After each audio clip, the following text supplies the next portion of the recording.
1페이지 봅니다. 자료.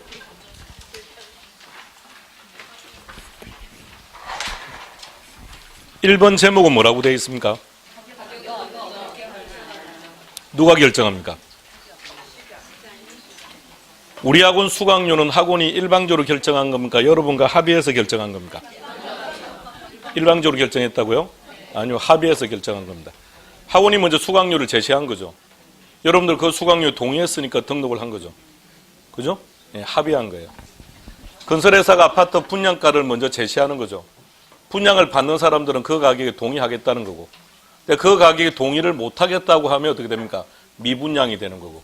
그럼 미분양된 아파트가 다시 시장에 놓을 때는 어떻게 놓던가요? 분양가를 낮춰서 놓는 겁니다. 가격은 수요 공급이 합의해서 결정한 겁니다. 수강료 학원이 일방적 결정한 거 아닙니다. 자, 그래서 누가 결정한다고요? 수요와 공급이 결정합니다. 어떻게 해요? 합의해서. 자, 그리고 그 다음에 나와 있는 지난주 나왔던 한국경제 기사인데요. 호가와 실거래가 차이가 크답니다. 나와 있는 내용 한번 보세요. 송파구 아시아 선수촌 134인데 전용 면적이 134면 평수가 몇 평 정도 되는 겁니까? 40평? 40평 다 후반 정도 나옵니까? 네. 자, 대책 전에는 20억인데 오히려 대책 후에 가격이 더 올라 버렸습니다. 그리고 호가도 한번 보시고요. 나머지도 한번 다 보세요.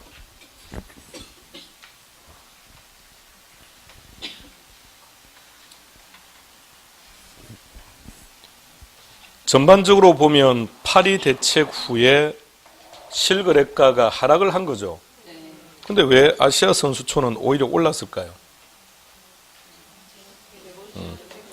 뭔지는 모르겠지만 일단 제목에서 느껴지네요.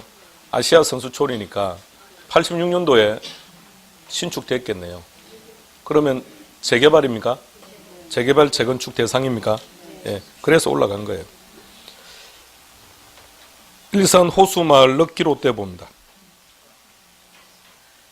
이 아파트 아십니까?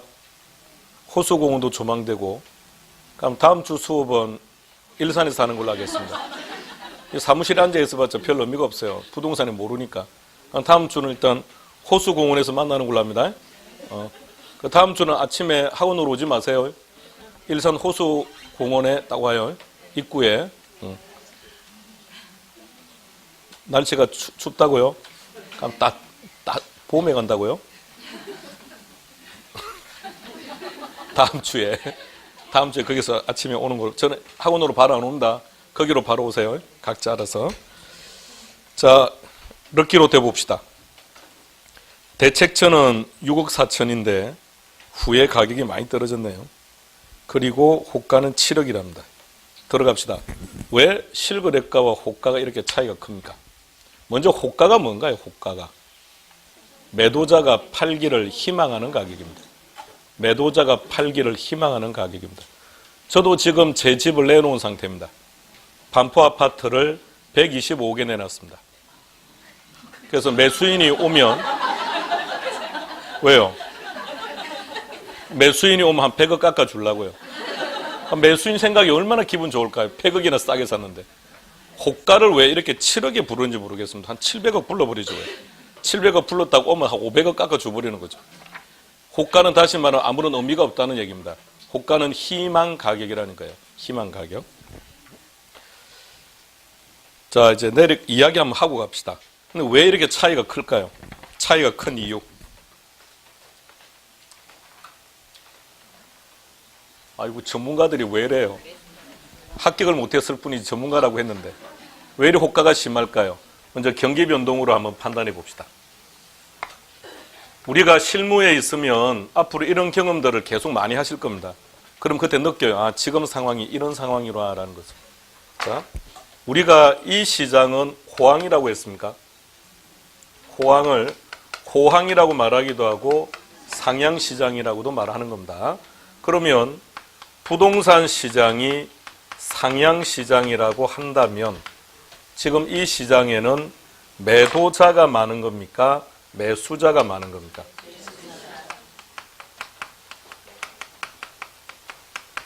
집을 사겠다는 사람이 많아야 그래도 활발하고 가격도 오를 것이고 상향시장은 이런 거죠. 그럼 이 시장은 매도자, 매수자 누가 큰 소리 치는 겁니까? 누가 큰 소리 친다고요? 매도자 중심이라고 말합니다. 여러분들은 매수자 하세요? 제가 매도자 하겠습니다. 제 호가가 10억입니다. 이분이 조금 가격을 낮춰달라고 요구합니다. 그럼 저는 더 이상 이분하고 대화 안 할 겁니다. 다른 분을 만날 겁니다. 네. 매수자가 지금 많은 거 아닙니까? 그런데 누군가 또 10억에 오케이 했답니다. 그럼 저는 일단 고민하고 매수를 철수하겠습니다. 그럼 일주일에 다시 들고 놓으면 이 가격보다 더 비싸게 팔아먹을 수 있는 상황이 발생합니다. 그게 매도자 중심이라는 얘기입니다. 그런데 이 시장은 상향의 반대가 되는 하향 시장입니다. 그럼 부동산 시장이 하향 시장이라고 한다면 매도자가 많은 겁니까? 매수자가 많은 겁니까? 매도자가 더 많은 거죠. 그러니까 집이 남아 도는 상태겠죠. 그러니까 거래가 안 되고 가격은 떨어지고 이런 얘기죠. 그럼 이 시장은 누구 중심? 매수자 중심의 의미. 매수자가 요구하는 가격에 거래된다는 얘기죠. 자, 그렇다면 이 상태에서 공인중개사는 누구를 설득해야 되는지를 한번 따져봅시다. 상향시장입니다. 상향시장에서 공인중개사는 누구를 설득한다? 자, 매도자를 설득하신다는 분들은 어떻게 설득하는지 한번 설명 한번 해주세요. 응? 가격 낮추라고 할 겁니까? 지금 가격이 지속적으로 상승을 하고 있는 그런 시장 상황에 매도자 보고 가격을 낮춰서 팔아라 그러면 이 매도자가 뭐라고 하겠습니까? 자, 그러면 누구를 설득할 겁니까? 매수자를. 당신은 지금 매도자가 제시하는 가격이 비싸다고 생각을 하지만 만일 지금 계약을 안 하게 되면 향후의 가격은 더 올라갈 가능성이 있기 때문에 그냥 빨리 매도자가 원하는 금액에 계약하고 그가 원하는 다운 계약서도 그냥 써주는 게 어떨까요? 이렇게 접근을 해야죠. 그러면 하향 시장이라면 누구를 설득합니까? 그럼 다시 한번 보세요.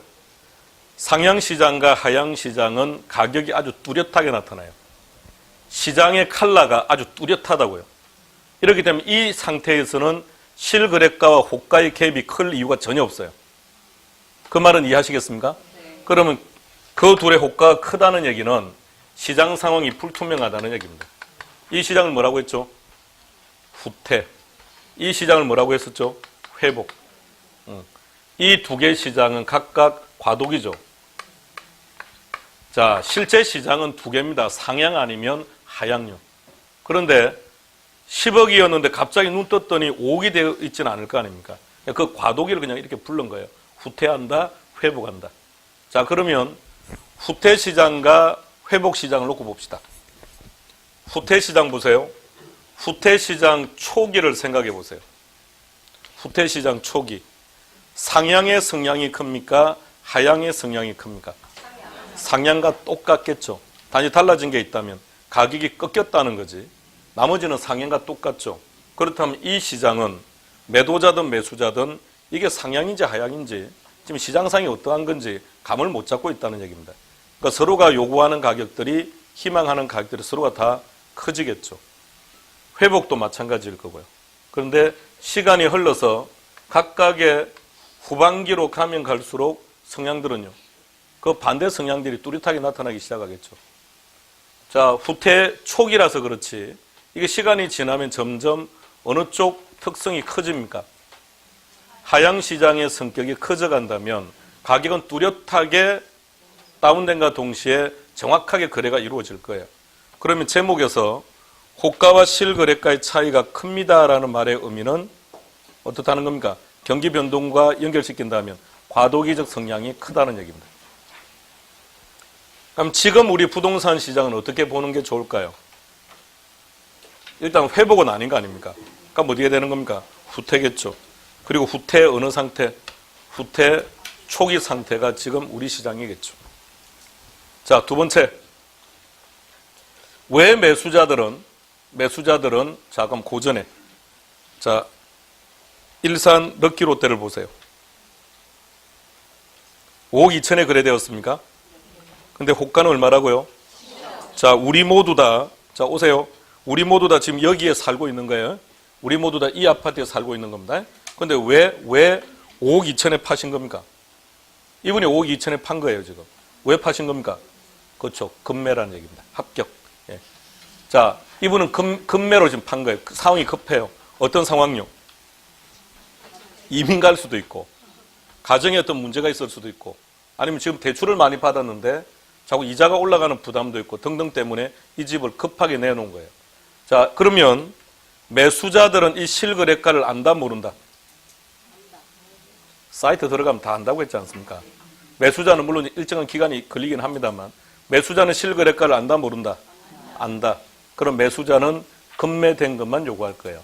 그러니까 5억 2천에 실제로 거래가 된 거죠. 그러니까 매수자들은 이 가격보다 싼 가격에 살려고 하지, 이 가격보다 비싼 가격에 살 의사가 없다는 얘기입니다. 근데 매도자들은요? 그럼 여러분들은 왜 안 팔고 있습니까? 저분은 금매로 팔았는데 여러분들은 급할 게 없습니까? 원래 성격이 그래요? 그러니까 이분들은 급할 게 없다고요. 그러니까 자신들이 생각하는 이 가격에 사겠다는 사람이 없으면 안 팔겠답니다. 자, 두 가지 시장의 성격을 설명했습니다. 내려가 봅시다. 서울에서는 호가와 실거래가 간 차이가 1억 이상 나는 단지를 쉽게 찾아볼 수 있답니다. 셋째 줄 갈게요. 인건 K공인 관계자.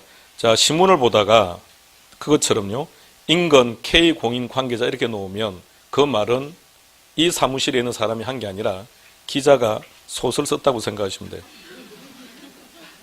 이런 거는 무조건 거짓된 정보입니다. 밑으로 쭉 내려가면 신한은행 센터장 놓습니까? 이렇게 나와야 돼요. 실명이 거론되면 아, 그럼 이거는 실제 인터뷰를 통해서 확인했구나라고 생각하시면 되고, 예. 그러니까 정확하게 누가 말을 했는지 출처를 정확히 밝히지 않는 것은 전부 다 기자 지 생각이에요. 그건 아주 잘못된 기사예요. 자, 다시 올라갑시다. 셋째 줄. 인근 K공인 시작.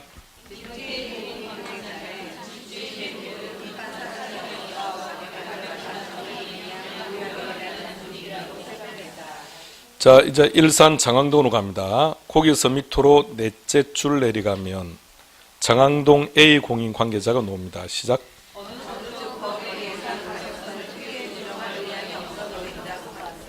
매수자는 5억 2천에 거래된 걸 실제로 확인한 거예요. 그렇다면 5억 2천에 거래가 되었으니까 그 가격보다는 싼 물건만 찾아다닐 겁니다.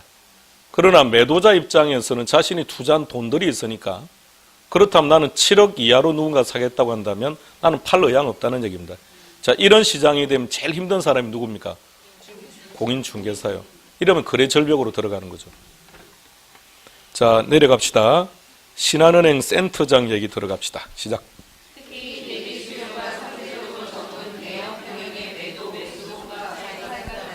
그겠죠. 그러니까 대형 평수는 매수자가 어때요?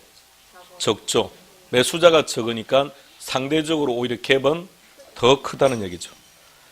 한 건 거래되면 바로 호가가 1억씩 껑충 뛰는 상황이라서 매수 예정자들이 추격 매수를 안 하겠답니다.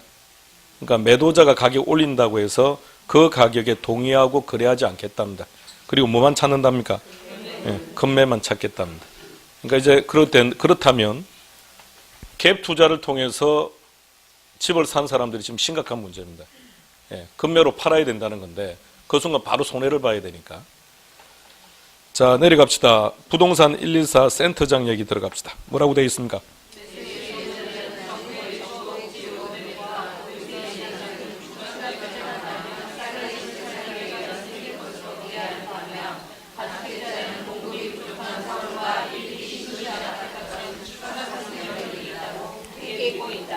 주거복지 로드맵은 부동산 시장에 어떤 형태로든 큰 영향을 끼치게 될 겁니다. 그래서 관심 가지고 보시고요. 자, 2페이지 갑시다. 이제 가격의 기능을 한번 봅시다. 먼저 세 줄 확인하세요. 뭐라고 되어 있는지.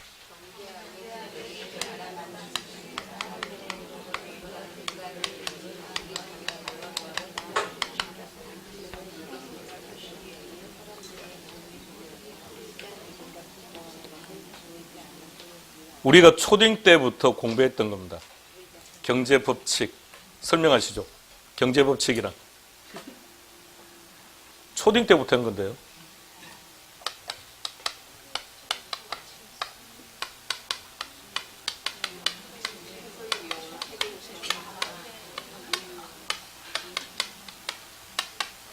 이 분위기는 처음 듣는 분위기인데. 초딩 때부터 했던 거 아닌가요? 자, 다시 한번 경제법칙을 확인해 보시고요. 자, 바보 같은 질문을 한번 드려보겠습니다. 자, 경제법칙을 보고 나니까 어때요? 이 느낌이, 이 경제법칙의 느낌이 행복하다는 느낌입니까? 불행하다는 느낌입니까? 선으로 다가옵니까? 악으로 다가옵니까? 바람직하게 다가옵니까? 바람직하지 못하게 다가옵니까? 그런가요? 자, 여기에 가장 적합한 상품이 로또 같은 겁니다. 로또요. 이런 게 경제법칙이에요. 경제법칙을 뒤집어 봐요. 뭔지. 최대의 희생으로 최소가 살아가는 것. 이게 경제법칙이에요. 저 경제법칙은 철저하게 효율성을 강조하는 겁니다. 능률성을 강조하는 겁니다. 인풋 대비 아웃풋이 큰 것 이런 거죠. 그럼 다시 표현한다면 형평성과는 전혀 관련이 없다는 얘기입니다. 경제 관료들이나 정치인들이 나와서 그냥 시장 경제에 따라서 하면 되지 않겠습니까? 라는 말은 철저하게 효율적으로 가자는 얘기입니다. 형평성 무시하자는 거예요. 그래서 바보 같은 질문이라고 했습니다만 이 표현이 행복하게 다가온다면 조금 마인드가 이게 선으로 다가온다면 좀 마인드가 이상한데요. 로또 좋아하십니까? 예. 자, 마음속에 있는 얘기를 해봐요. 마음속에 있는 얘기를.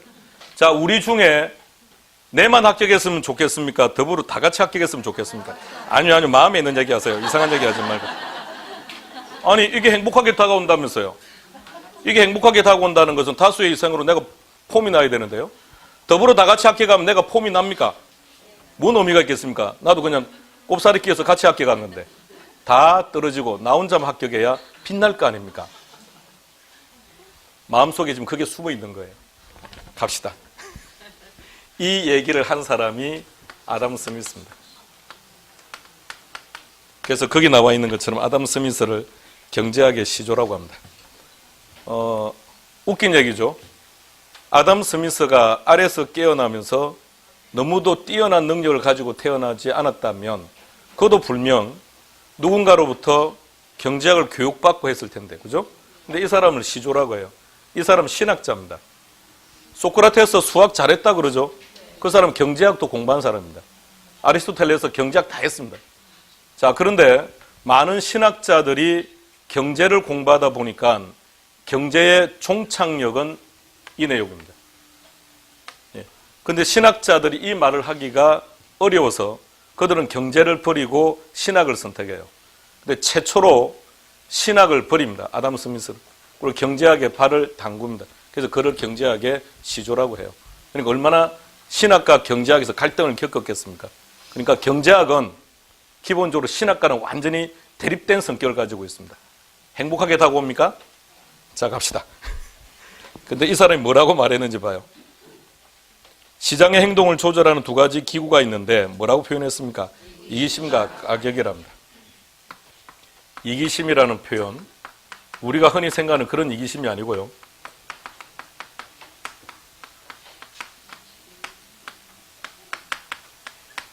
자신의 이익을 위한 사려 깊은 행동이라고 말합니다.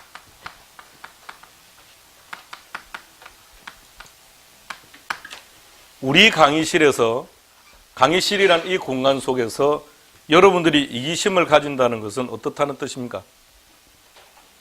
단 0.1초도 놓치지 않기 위해서 집중력을 가지고 있고 제 입에서 나오는 모든 멘트들을 하나로 놓치지 않으려고 집중해 수업을 듣고 그렇게 하는 게 이기심을 가진 행동입니다. 근데 저는 강의하면서 매번 느낍니다. 저분은 왜 저럴까 이런 거예요. 이기심이라고는 찾아볼 데도 없고 그냥 뭐 위아더 월든지 제발 이기심을 가진 행동을 해주시기 바랍니다. 그러면 금방 합격해요. 자, 박스 안으로 들어가 보세요. 아담 스미스는 그 이기심과 가격에 의해서 작동되는 것을 보이지 않는 손이라고 했는데 보이지 않는 손이 무슨 말인지 한번 확인해 보세요. 보이지 않는 사랑이 아니고 보이지 않는 손입니다.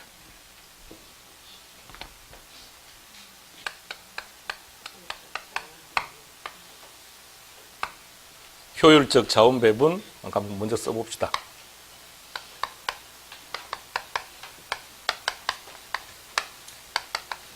우리 시험에서도 즐겨 쓰는 표현입니다. 자주 만날 겁니다. 제목 뭐라고요? 자원의 효율적 배분. 그럼 무엇을 가지고 효율적 배분을 할까요? 가격을 가지고. 어디에서? 시장에서. 자, 시장에 나갔더니 사과의 공급량이 한 단위밖에 없습니다. 그런데 이 사과를 먹기를 희망하는 자가 10명이랍니다. 하나밖에 없는 사과라고 하는 자원을 10명의 사람들에게 어떻게 배분시키는 것이 효율적인 방법인지 방법 제시해 보세요. 10조각을 내어서 10분의 1씩 준다. 예. 그것도 한 가지 방법이죠. 자, 그럼 그렇다고 전제해 봐요. 그러면 이 수요자들은 어떤 노력을 할까요?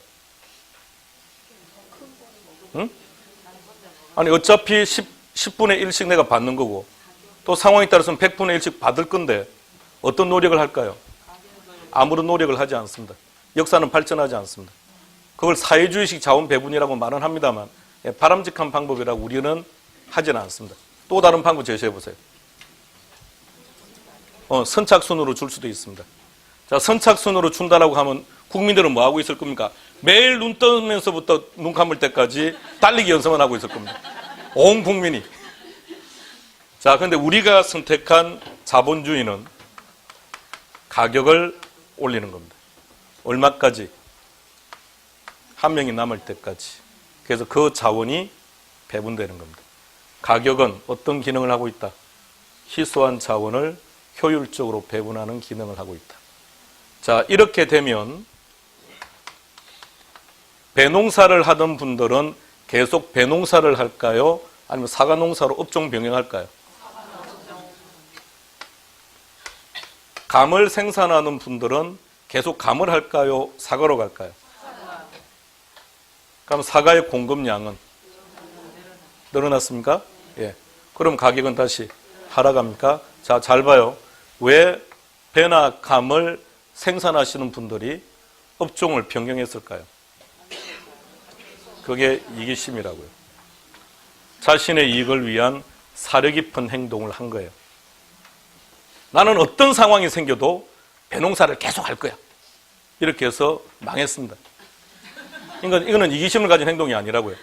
그러니까 이기심을 가진, 자, 시장 참여자들이 이기심을 가지고 행동을 하게 되면 자원은 항상 효율적 배분을 할 수 있다는 얘기입니다. 자, 그것을 아담 스미스는 보이지 않는 손이라는 말을 쓴 겁니다. 정부의 개입 없이 경제 주체들이, 소유자, 공급자들이 이기심을 가지고 행동을 한다면, 자신의 이익을 위한 사려 깊은 행동을 한다면 방임을 해두어도, 정부가 관여하지 않는다 하더라도 가격을 통해서 자원의 효율적 배분을 할 수 있다. 그런 상태를 보이지 않는 손이라고 말을 한 겁니다. 그러니까 보이지 않는 손이라고 하는 것을 경제학적으로 표현하면 뭘 말하는 거죠? 가격을 얘기하고 있는 거예요. 가격을 가지고 자원의 효율적 배분을 한다는 얘기죠. 그래서 가격이 그렇게 중요하다는 뜻입니다. 소비자들은 가능하면 소비에서 얻는 만족감은, 만족감 동그라미, 다른 말로 바꾸면 효용, 앞으로 계속 만날 겁니다. 효용은 크게, 가격이나 비용은 적게 지불하고 싶어 한다. 맞는 얘기죠? 따라서 소비자들은 상품 소비에서 얻는 만족과 만족 동그라미, 자신들이 지불하는 뭐하고요? 가격 동그라미, 이 둘을 비교한대요. 그러니까 소비자들은 무엇과 무엇을 비교한다? 효용과 가격을 비교해서 무엇이 크면, 효용이 크다면 선택을 하고 가격이 크다면 선택하지 않겠다는 얘기입니다. 아래로 내려갑니다. 기업도 마찬가지입니다. 물건을 만드는 비용 동그라미, 생산비 말이죠. 이 물건이 팔리는 가격 동그라미, 이 둘을 비교한다는 거죠. 그래서 생산비가 가격보다 낮으면 제품을 생산해서 공급을 하겠다는 얘기입니다. 밑으로 쭉 내려가서 굵은 것이 찾으세요. 소비자들은, 시작.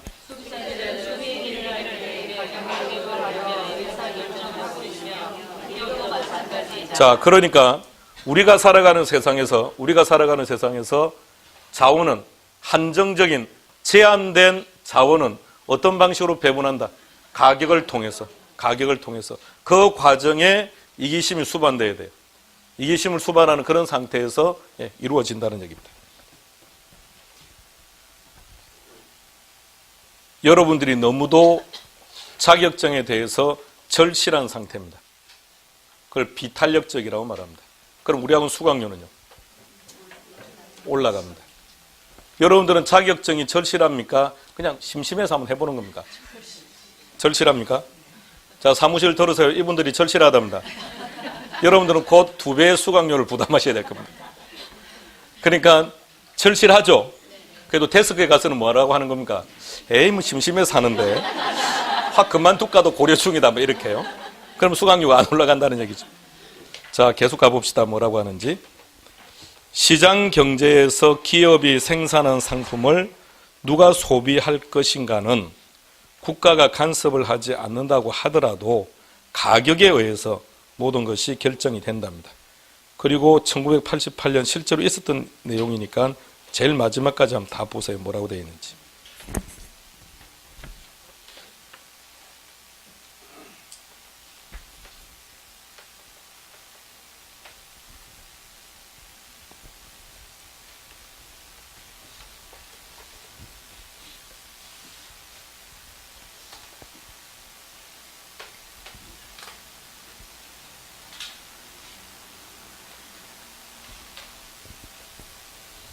모토로라 기억나십니까? 네. 사이즈는요? 휴대폰이 아니라 그건 살상무기죠. 살상무기고. 어디서 통화만 가능합니까? 차 안에서만요. 근데 들고 잠시 놓죠. 왜 놓죠? 그게 부의 상징이었으니까요. 자, 그런데 그 시절 왜 사람들은 그 휴대폰을 구입하는 것을 꺼렸을까요? 효용에 비해서 가격이 높다는 거죠. 그럼 그때 모토로라와 지금의 휴대폰을 비교해 보세요. 그때 모토로라는 기능은 전화 걸고 받는 것밖에 없죠. 그리고 무게는 허벌나게 무겁고요. 불편한 등등등. 그걸 호주머니에 넣고 다니면 어떻게 되겠습니까? 그러나 지금 휴대폰의 기능은요, 훨씬 좋아졌죠. 이렇게 소비자들은 무엇으로? 효용으로. 생산자는 무엇으로? 비용으로. 그러니까 모토로라를 만든 회사 입장에서 왜 가격을 그렇게 높게 책정했을까요? 생산비가 많이 들어가니까 어쩔 수 없죠. 생산비가 많이 들어가니까 가격을 높게 책정하는 거죠. 그러니까 공급자는 무엇으로? 생산비를 가지고, 소비자는 무엇으로? 효용을 가지고 의사결정을 한다고요. 자, 그 다음 페이지 3페이지 가볼게요.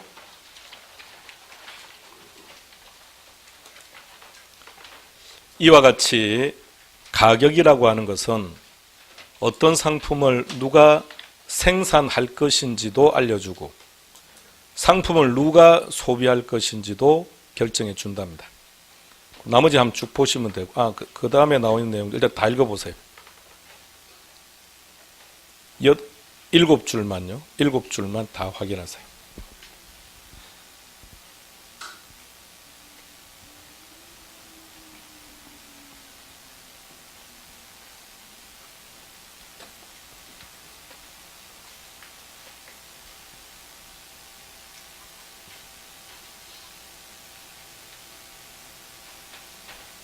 배농사를 짓던 분들이 사과농사로 업종 변경한 이유가 바로 거기에 있다고요. 가격은 이러한 신호 기능 이외에 장기적으로 자원의 이동을 가져온다. 이 자원이라는 것은 사람도 되고요. 그래서 거기 나와 있는 것처럼 소득이 높은 직종은 능력 있는 사람들을 그쪽으로 이동하게 만들고 있고, 현실적으로 본다면 의사라든지 변호사들은 상대적 소득이 높다, 그죠? 그러니까 그 밑에 자연스럽게 능력이 있는 사람들이, 그러니까 쉽게 말하면 점수가 잘 오는 사람들이 어디나 법대로 몰린다고요. 그러니까 결론은 이 가격이 우리의 직업을 결정해 주는 역할을 하고 있다는 얘기입니다. 자녀분들에게 공부 열심히 하라고 그러죠. 그러면서 어떤 얘기를 수반합니까? 공부를 열심히 해야. 그래요. 자, 마지막 봅시다. 뭐라고 되어 있는지. 비행기를 탈 사람을 추첨을 통해서 선발한다. 잘 생각해 봐요. 비행기를 탈 사람을 추첨을 통해서 한다. 사과를 먹을 사람을 추첨을 통해서 한다. 열등분을 나누어 준다. 그럼 이건 완전히 행운이죠. 운이죠. 자신의 능력과는 상관없죠. 이런 비합리적이 된다는 얘기입니다. 자, 그 세 줄 먼저 확인하시고요.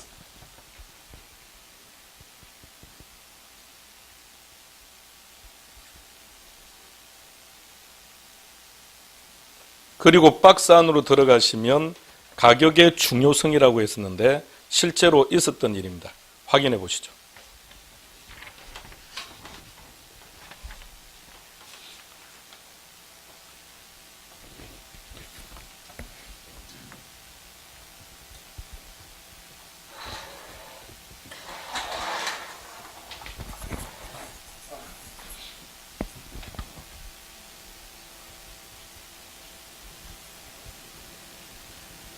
그래서 공짜라는 것이 바람직하지 못하다는 얘기입니다. 여러분들에게 이 자료가 무상으로 제공되는 것은 저는 상당히 반대합니다. 여러분들은 이 자료의 중요성을 전혀 못 느낍니다. 근데 이 자료를 여러분들에게 10만 원을 받고 준다면 여러분들은 자료에 대한 인식 자체가 완전히 바뀔 거예요. 그죠? 예. 여러분들의 수업 시간에 집중력을 높이는 방법요, 다 필요 없습니다. 하나만 손대면 됩니다. 수강료를 지금의 10배로 올리면 돼요. 그러니까 시간당 수강료를 10만 원, 100만 원 잡는다고 생각해 봐요. 얼마나 수업 시간에 집중력이 극대화될 건지. 동의하시겠습니까? 예, 하여튼 집중력이 허벌나게 좋을 거예요, 아마. 예. 점당 10원의 고도리를 치면 웃음이 많이 납니다. 그러니까 점당 10,000원에 쳐야 돼요. 그런데 누가 실수하면 죽어야 돼요. 가격은 그런 기능을 한다고요. 그래서 인터넷에서 공인중개사 동영상을 무료로 한다. 그 무료로 보시는 분들은 합격을 거의 못합니다. 아니면 또 어떤 사이트는 있죠. 평생회원이라는 거. 그런 얘기를 들으면 기분이 나빠해야 될 텐데 기분을 안 나빠합니다. 평생회원을 왜 만들었을까요? 그게 무슨 뜻일까요? 당신은 1년 만에 합격을 못하니 여기에 가입해서 평생 들으세요. 이 말 아닙니까? 그럼 기분이 상당히 나쁠 것 같은데. 그럼 거기에 등록하고 그 다음에 공부는요? 뭔 합니까? 뭐 나중에 또 들으면 되는데. 5년 후에 또 들으면 되는데 별로 의미가 없어요. 그래서 수강료라고 하는 것은, 가격이라고 하는 것은 아주 다양한 기능들을 하고 있다는 얘기입니다. 수강료가 비싸면 집중력이 높아지는 것은 동의하시겠습니까? 그럼 수강료 여러모로 다 올리는 데 동의했으니까 올립시다 일단. 근데 올리는 게 좋아요. 아니라고요? 방금 동의한다면서요. 아니라고 하신 분은 그대로 놓고 예라고 하신 분은 다 올리는 걸로 합시다. 몇 배 정도까지 올려볼까요? 10배로 올릴까요? 2배만? 3배까지요? 자, 사무실 3배까지 올리자입니다. 자, 3배까지 올리는 걸로 합의봤습니다. 끝. 아니요, 분명히 달라져요. 중개사 수강료가 형편없이 싸요. 이것은 수강생들에게 상대적으로 부담을 많이 낮추어 줍니다. 그래서 자원을 효율적으로 배분을 못하게 만들어요. 갑시다. 4페이지로 갑시다.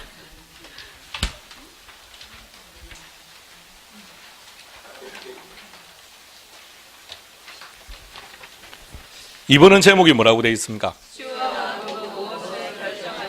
무엇을 결정한다고요? 가격을 결정한다고요? 자, 첫째 줄만요. 시작. 수요와 공급만 말할 수 있으면 앵무새도 경제학자가 될 수 있다. 예, 경제학에서 이런 말들을 많이 합니다. 이 말은 경제에서 수요와 공급이 매우 중요하다는 것인데 그 이유는 가격이라고 하는 것을 수요와 공급이 결정하기 때문입니다.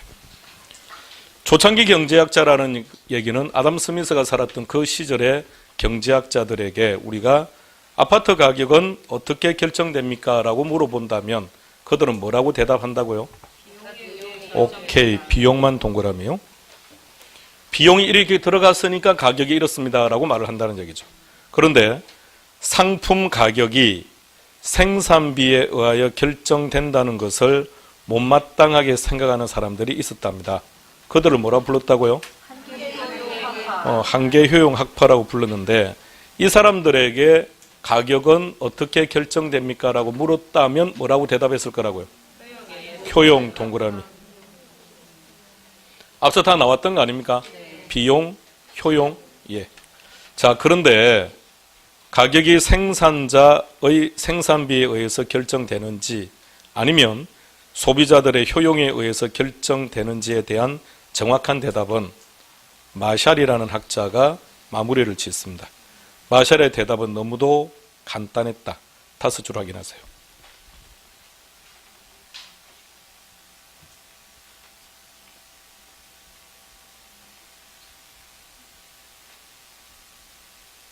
그 시절에도 냉면은 있었답니다. 근데 맛은 지지리로도 없었답니다. 가격은 아주 비쌌답니다. 자, 결론, 가격은 누가 결정한다고요? 수요와 공급이. 수요와 공급이. 그러니까 학원 수강료를 학원에서 일방적 결정한 게 아니라는 얘기입니다. 학원 수강료를 결정할 때 저는 제 의견을 제시했습니다. 10배 좀 올리자고. 그러니까 우리 학생들의 합격률이 훨씬 높을 거라고. 그게 좋지 않겠냐고 늘 제안했습니다. 근데 학원에서는 왜 수강료를 10배까지 못 올렸을까요? 경쟁을 해야 되는 등등의 문제가 있다 보니까 많이 못 올린 건데 저는 그 바람직하지는 않다고 생각합니다. 예, 그게 일단 10배만 올라가면 여러분들은 올해 반드시 합격합니다. 수강료를 더 싸게 만들어 볼까요? 수강료가 싼 학원들의 공통점이 있습니다. 합격률이 낮아요. 상품의 가격은 생산자의 생산비를 반영한 공급가, 소비자들의 효용을 반영한 수요에 의해서 결정된다. 그리고 아래로 내려가시면 예를 들어라는 단어 있습니까? 네. 그거 2줄만 한번 보세요. 지금 현재 우리 상황이니까요.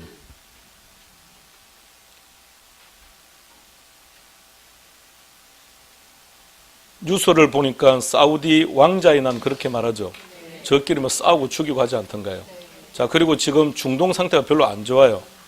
그렇다 보니까 걔네들이 원유 생산을 감산하겠다고 하는 거 아닙니까? 그러다 지금 기름값이 지금 계속 올라가는 겁니다. 미국도 산유국입니까? 네. 예. 결론 미국에서 지금 생산량을 늘릴 건지 그렇지 않을 건지가 기름값에 가장 결정적 영향을 줄 거랍니다. 자, 나머지 쭉 읽어보시면 되고 한 장 넘깁시다. 5페이지. 5페이지 제목이 뭐라고 되어 있습니까? 예. 내용을 다 읽어보시고 한계 효용이라는 게 어떤 의미인지를 정확히 파악하세요. 그리고 나서 쉬었다가 시작하겠습니다.